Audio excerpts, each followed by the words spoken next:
The Isle of Man is renowned for its natural beauty, its vast, picturesque beaches, fair seas, and majestic, rolling countryside. And it has the largest working water wheel in the world. But there is something unexpected that can be found in the Manx countryside.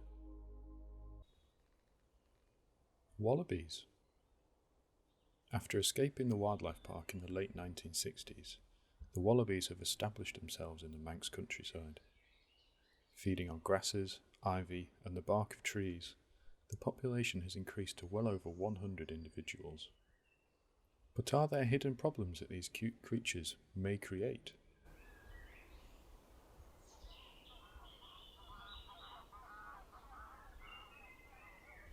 We haven't monitored the wallabies as closely as some people think they should be monitored. I think partly, so when they escaped in the 60s, of course, there was a handful, like one or two. I think for the last few years, I think that their numbers have increased quite drastically. So, whereas maybe 50 years ago, it was weird to see one. Now, you practically fall over them, they're everywhere. And they don't even move away because they're so habituated to people. Initially, so I'd say probably 10 plus years ago, they were quite useful in helping to keep down the vegetation in areas where we're not allowing the curragh to enclose completely, so we want to have a mosaic of open grassland and curragh, and they were quite useful in helping to keep that, because obviously we don't cut those for hay. We tend to find that wherever we cut down the willow, whereas normally we'd be looking to have that regenerate, the wallabies just constantly eat the regrowth, so they don't regrow anymore.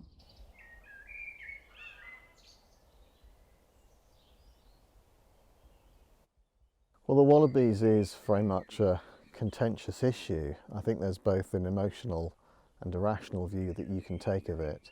Emotionally, they're lovely looking, doe-eyed, cuddly creatures, but from a nature conservation point of view, they're just simply in the wrong place. They've been translocated 12,000 miles across hemispheres to be here. They don't belong here, and there is evidence growing that they are doing damage to the natural environment.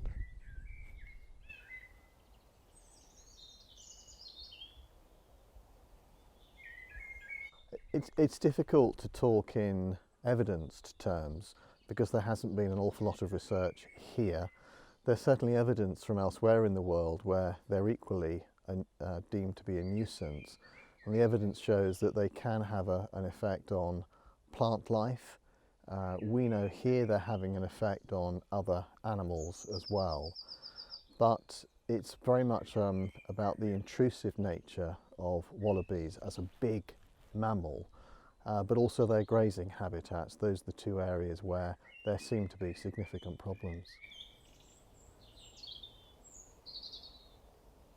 They tend to be eating the willow, including willow bark, and ivy during the winter months, where obviously there's a lot less vegetation, more palatable perhaps.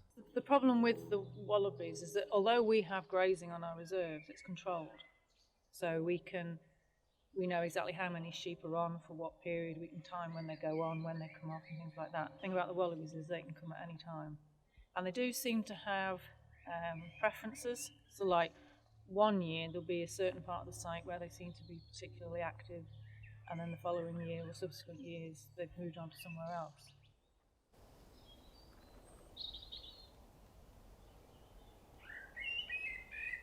Here in the Isle of Man there's not a lot of evidence because we haven't done a great deal of research, and I do have a particular view that if there is research money available, why should we be spending it on an alien animal when actually it's a point of principle, it's a point of precaution that we shouldn't have them here, and research money should be spent on conservation priorities. We need to build our case mainly because there's no political will to investigate it. But then, again, that's our job to gather enough evidence to build up an impetus so that we can start to do some proper monitoring to, gather that information together.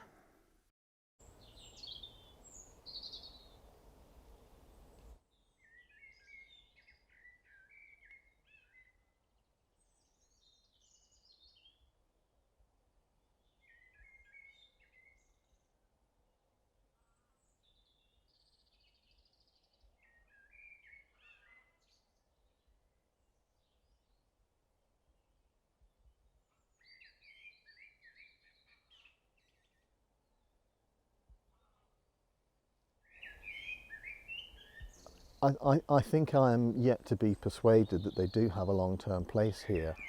Historically, the island has not had any megafauna, as we might call it, in terms of grazers, and the island's done pretty well without it. There's an ecosystem that has developed without them, so why should we now spend time and money trying to manage them rather than getting back to the basics of looking after the native wildlife that's here?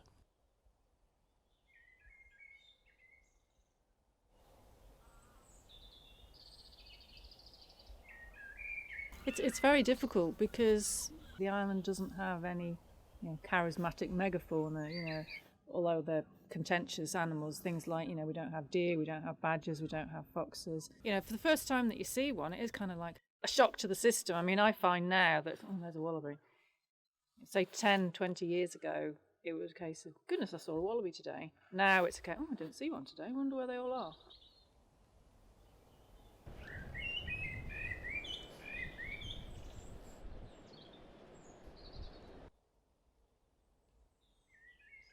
It's my responsibility and others in my profession to be better at communicating and to give people that are promoting the Isle of Man as a destination the tools to be able to market other things other than a quick fix of a wallaby. I can see they are the sort of creatures that are novel, and the chance to come and see them lurking around the woodlands here is potentially an attraction. But I also take the view that what the island should be selling is its natural fauna, flora, its natural landscape.